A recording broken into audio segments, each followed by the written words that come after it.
Hari itu, Letnan Andika, seorang perwira muda TNI Angkatan Darat, menerima perintah untuk menjalankan misi patroli ke daerah pesisir selatan Jawa. Wilayah itu terkenal dengan keindahan pantainya, tetapi juga menyimpan berbagai cerita mistis, termasuk legenda Nyai Roro Kidul. Bagi Andika, tugas adalah tugas, dan ia tak percaya pada hal-hal gaib.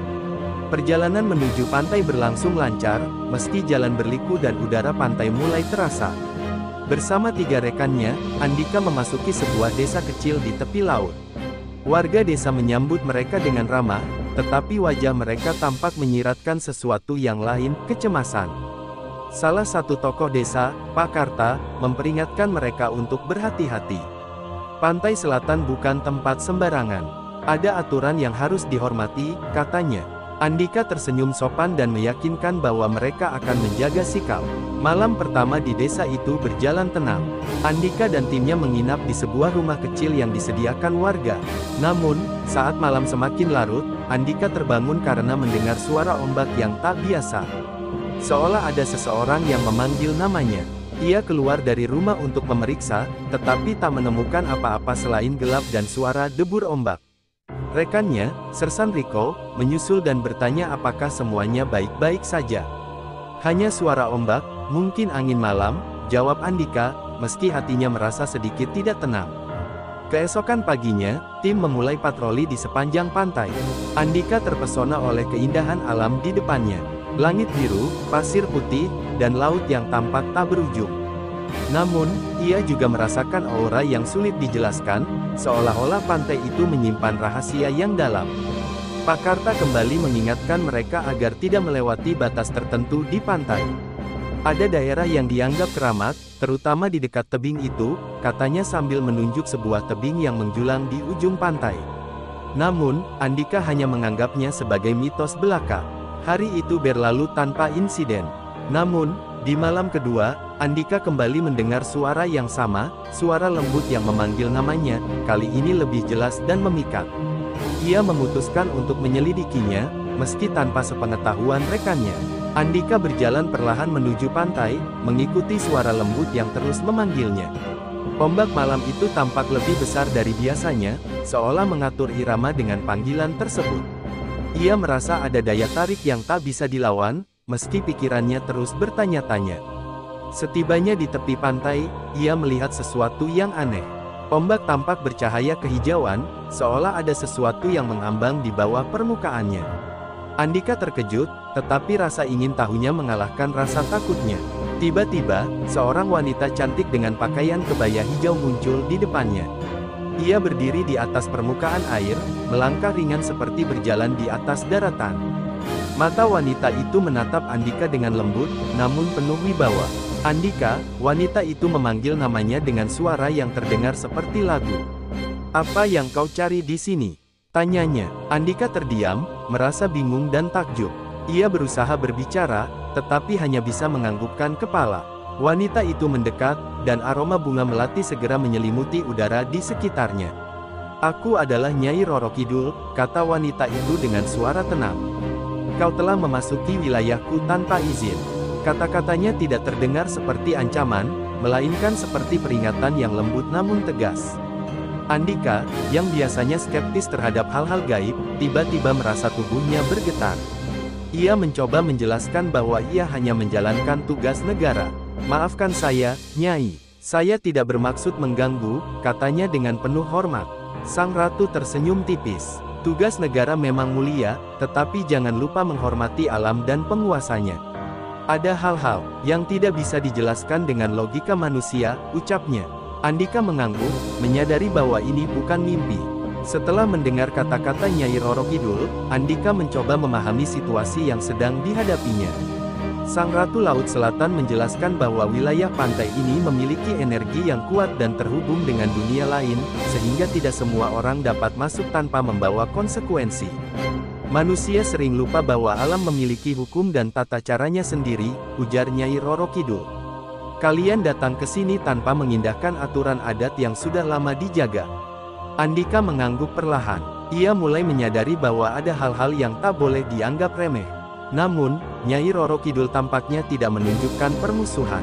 Ia memandang Andika dengan tatapan lembut. Aku melihat niat baik dalam hatimu, Andika. Kau seorang yang setia pada tugas, tetapi kau juga perlu belajar menghormati keseimbangan. Sebelum menghilang, Nyai Roro Kidul memberikan sebuah pesan. Jangan pernah melewati batas tebing itu. Jika kau melanggar, konsekuensinya tak hanya pada dirimu, tetapi juga pada desa ini. Setelah berkata demikian, ia perlahan larut ke dalam ombak, meninggalkan Andika yang masih terpaku di tempatnya. Andika kembali ke rumah tempat ia dan timnya menginap. Riko dan dua anggota lainnya bertanya mengapa Andika terlihat pucat. Andika memilih untuk tidak menceritakan semuanya, hanya berkata bahwa ia keluar untuk mencari udara segar. Namun, malam itu Andika tak bisa tidur. Kata-kata Nyai Roro Kidul terus terngiang di pikirannya.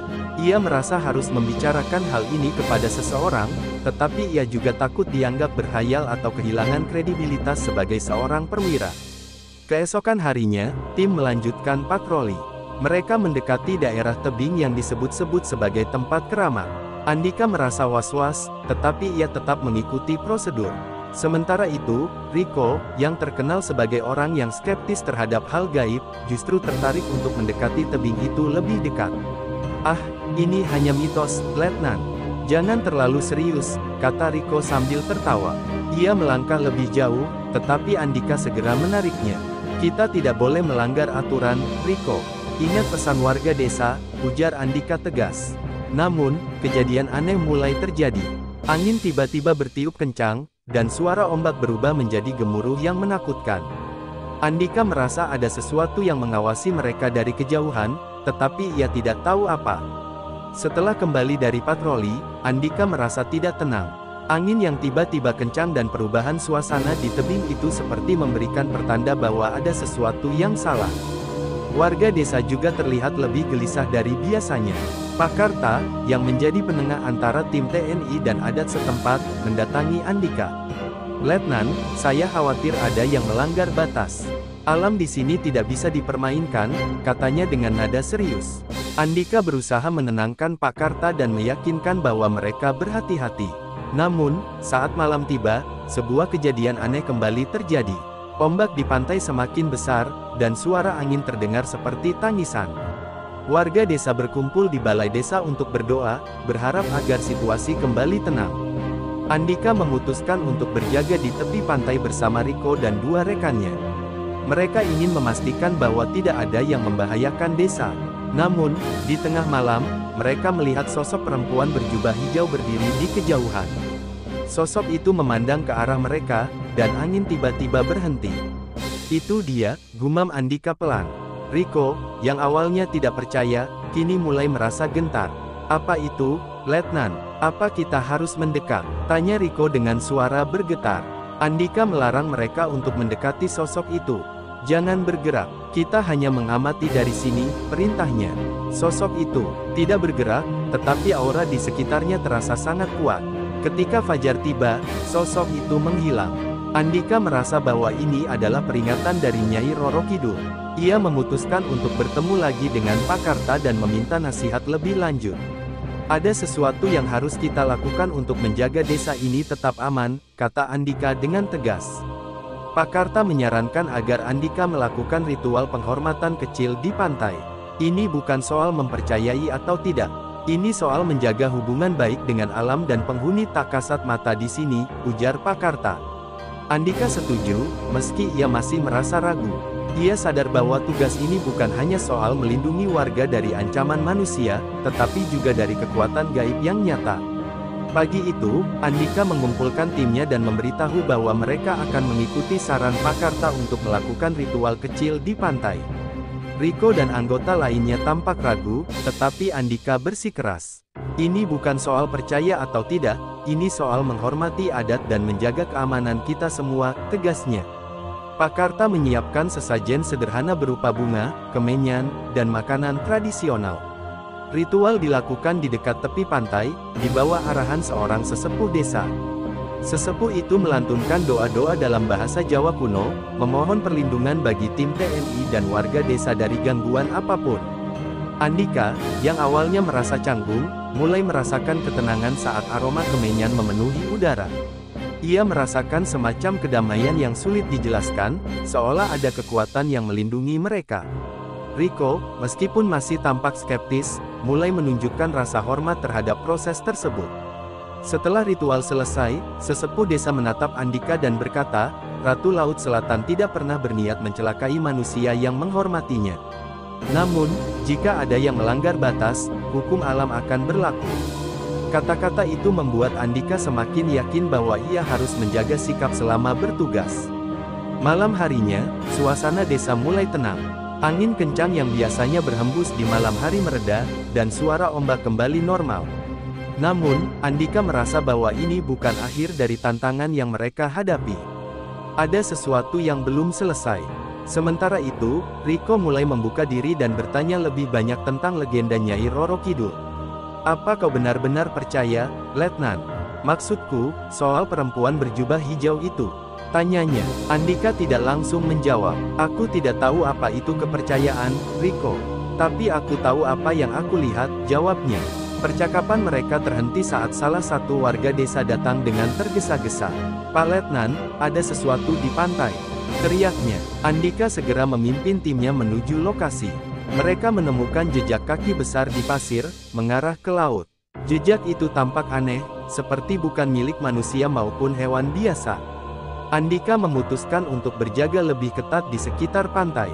Ia merasa bahwa ritual tadi pagi mungkin berhasil meredakan situasi, tetapi ancaman lain bisa saja muncul kapan saja. Ia pun mengingat pesan Nyai Roro Kidul, jangan melewati batas tebing. Keesokan harinya, Andika berdiskusi dengan Pak Karta tentang jejak aneh yang mereka temukan di pantai. Pak Karta terlihat cemas, tetapi ia akhirnya mengungkapkan sesuatu yang selama ini disimpan rapat-rapat. Tebing itu bukan hanya batas wilayah, Pak Letnan. Itu juga tempat peristirahatan para leluhur desa ini, ujarnya. Pak Karta menjelaskan bahwa tebing tersebut dianggap sakral karena menjadi penghubung antara dunia manusia dan dunia gaib. Setiap tahun, warga desa melakukan upacara adat untuk menjaga keseimbangan, tetapi tahun ini upacara itu terhenti karena banyaknya gangguan dari luar, termasuk kegiatan patroli. Penjelasan itu membuat Andika semakin memahami pentingnya menjaga batas tersebut. Namun, ia juga merasa bahwa gangguan yang terjadi belakangan ini mungkin merupakan akibat dari kelalaian manusia. Kita harus mencari cara untuk memulihkan keharmonisan, kata Andika. Sore itu, Andika memimpin timnya untuk mengamati tebing dari kejauhan. Ia ingin memastikan bahwa tidak ada pelanggaran lebih lanjut. Namun, saat mereka tiba di dekat lokasi, mereka melihat sesuatu yang mengejutkan. Seorang nelayan terlihat berjalan mendekati tebing dengan tatapan kosong, seolah sedang berada di bawah pengaruh sesuatu. Andika berlari menghampiri nelayan tersebut dan berhasil menariknya sebelum ia terlalu dekat dengan tebing. Nelayan itu tampak kebingungan, seolah tidak menyadari apa yang baru saja terjadi. Saya tidak tahu kenapa saya ke sini, katanya dengan suara gemetar. Setelah kejadian itu, Andika merasa bahwa tebing tersebut benar-benar menjadi pusat dari segala gangguan yang terjadi. Ia memutuskan untuk mengamati lebih dekat, meskipun sadar akan risikonya. Bersama Pak Karta dan beberapa warga desa, Andika memulai investigasi kecil untuk mencari tahu apa yang sebenarnya terjadi. Di malam hari, mereka melakukan pengamatan dari kejauhan. Kali ini, Andika melihat cahaya hijau samar-samar muncul dari puncak tebing. Cahaya itu bergerak perlahan, seperti menari di udara. Itu pertanda, bisik Pak Karta. Ratu sedang memperingatkan kita. Andika menyadari bahwa ini adalah saatnya untuk mengambil tindakan. Ia tahu bahwa melibatkan warga dan timnya ke dalam situasi ini adalah keputusan berat, tetapi ia juga tidak bisa mengabaikan ancaman yang semakin nyata. Andika merasa bahwa waktunya sudah dekat untuk menghadapi sesuatu yang besar. Cahaya hijau yang dilihatnya di atas tebing memberikan firasat bahwa Nyai Roro Kidul ingin menyampaikan sesuatu.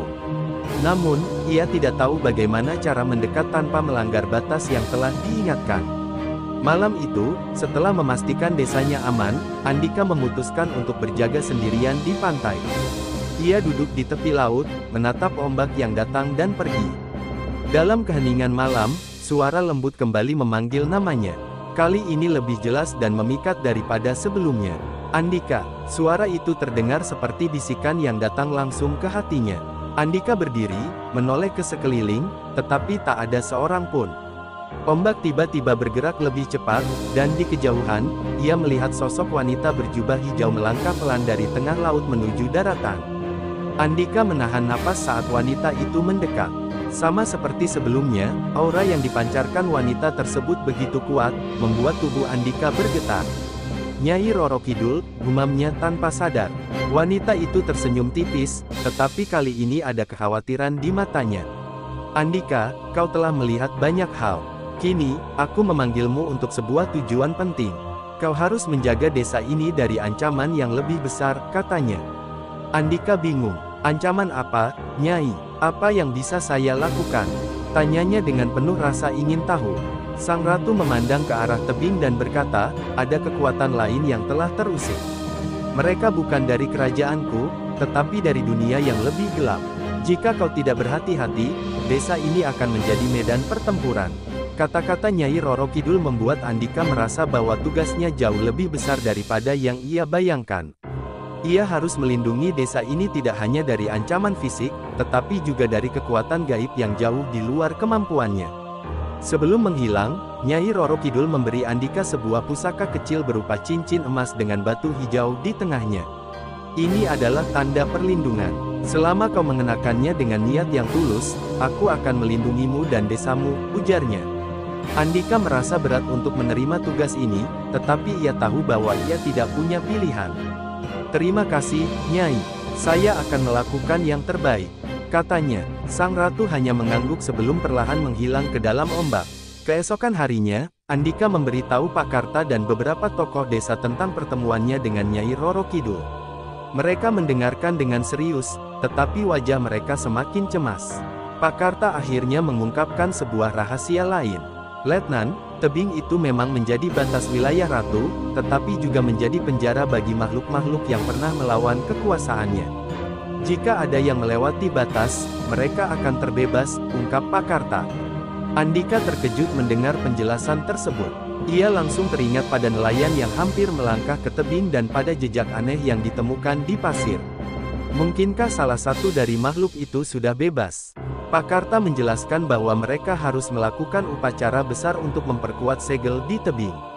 Namun, upacara itu membutuhkan persiapan yang matang, termasuk dukungan dari seluruh warga desa. Andika berjanji akan membantu memastikan keamanan selama proses berlangsung. Sementara itu, gangguan di desa mulai meningkat. Warga melaporkan adanya bayangan hitam besar yang berkeliaran di sekitar desa pada malam hari. Beberapa ternak ditemukan mati secara misterius, dengan bekas luka aneh di tubuhnya. Andika dan timnya mulai melakukan patroli lebih intensif. Malam itu, saat berkeliling di tepi pantai, mereka mendengar suara geraman rendah dari arah hutan dekat tebing. Dengan senjata di tangan, mereka mendekati lokasi tersebut. Di sana, mereka menemukan sesuatu yang mengerikan. Sebuah sosok besar dengan tubuh hitam legam dan mata merah menyala berdiri di antara pepohonan.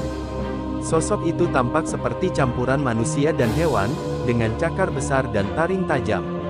Makhluk itu menggeram keras, membuat Riko dan anggota lainnya mundur beberapa langkah. Namun, Andika berdiri tegak, menggenggam cincin pemberian Nyai Roro Kidul. Ia merasakan keberanian yang luar biasa mengalir dalam dirinya. "Pergi dari sini!" teriak Andika dengan lantang. Anehnya, makhluk itu tampak ragu-ragu, seolah merasakan kehadiran sesuatu yang lebih kuat dari dirinya. Namun, ia tidak pergi begitu saja. Makhluk itu menghilang ke dalam kegelapan, meninggalkan Andika dan timnya dalam kebingungan. Setelah pertemuan dengan makhluk gelap, Andika dan timnya kembali ke desa untuk menyusun strategi. Ia segera menemui Pak Karta dan menceritakan apa yang mereka lihat di hutan. Pak Karta mengangguk pelan, wajahnya terlihat muram. Itu salah satu makhluk yang terkurung di tebing. Jika ia sudah muncul, artinya segel di tebing mulai melemah. Andika merasa bahwa waktu mereka semakin sempit. Ia meminta Pak Karta untuk mempercepat persiapan upacara penyegelan. "Kami akan menjaga desa ini agar tidak ada yang mengganggu persiapan. Pastikan semuanya siap secepat mungkin," ujarnya tegas. Di sisi lain, Riko mulai menunjukkan perubahan sikap. Dia yang awalnya skeptis kini terlihat lebih berhati-hati. "Letnan, apa yang sebenarnya terjadi di sini? Aku belum pernah menghadapi sesuatu seperti ini," katanya. Andika hanya menepuk bahu Riko. "Kita jalani saja, Riko. Kita tidak sendiri dalam menghadapi ini. Malam itu, suasana desa terasa mencekam.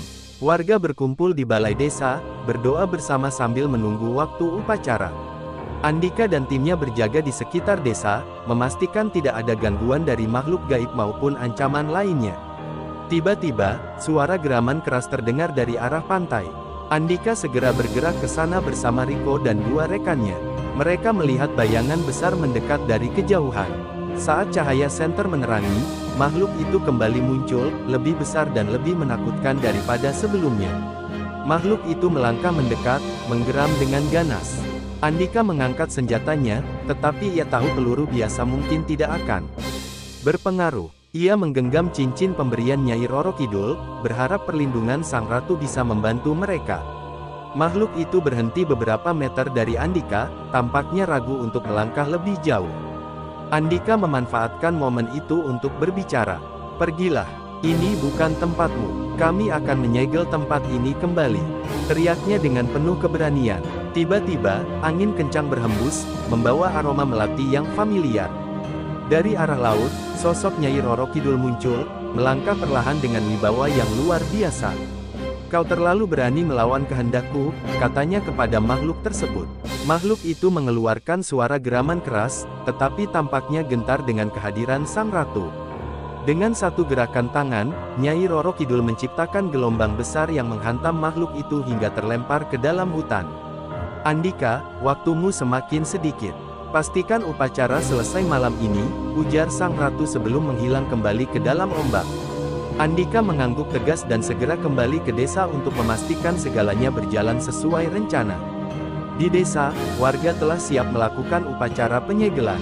Sesepuh desa memimpin ritual, melantunkan doa-doa kuno sambil membakar kemenyan dan mempersembahkan sesajen. Andika dan timnya berjaga di sekeliling desa, waspada terhadap ancaman yang mungkin datang. Saat ritual mencapai puncaknya, gempa kecil tiba-tiba mengguncang tanah. Dari arah tebing, terdengar suara gemuruh yang membuat semua orang terdiam. "Itu pertanda segel sedang diperkuat," kata Pak Karta. Namun, Andika tahu bahwa ancaman belum sepenuhnya hilang. Benar saja, makhluk gelap itu kembali muncul, kali ini bersama beberapa makhluk lain yang lebih kecil. Mereka bergerak cepat menuju desa, tetapi Andika dan timnya sudah siap. Dengan keberanian dan strategi yang matang, mereka berhasil menahan makhluk-makhluk itu di tepi desa. Namun, Andika tahu bahwa perlawanan fisik tidak cukup. Ia menggenggam cincin pemberian Nyai Roro Kidul dan melangkah ke depan. Dengan suara lantang, ia memanggil Sang Ratu. "Nyai Roro Kidul, aku memohon bantuanmu. Kami butuh kekuatanmu untuk melindungi desa ini." Tiba-tiba, angin kencang berhembus, dan aroma melati kembali memenuhi udara. Nyai Roro Kidul muncul dengan anggun, dikelilingi oleh pasukan gaibnya. Dengan satu gerakan, ia memerintahkan pasukannya untuk menghadapi makhluk-makhluk gelap tersebut. Pertarungan antara kekuatan gaib itu berlangsung singkat tetapi dahsyat. Dalam hitungan menit, makhluk-makhluk gelap itu berhasil dikalahkan dan kembali terkurung di dalam tebing. Segel diperkuat oleh energi yang dilepaskan selama upacara, memastikan bahwa tidak ada makhluk lain yang bisa keluar.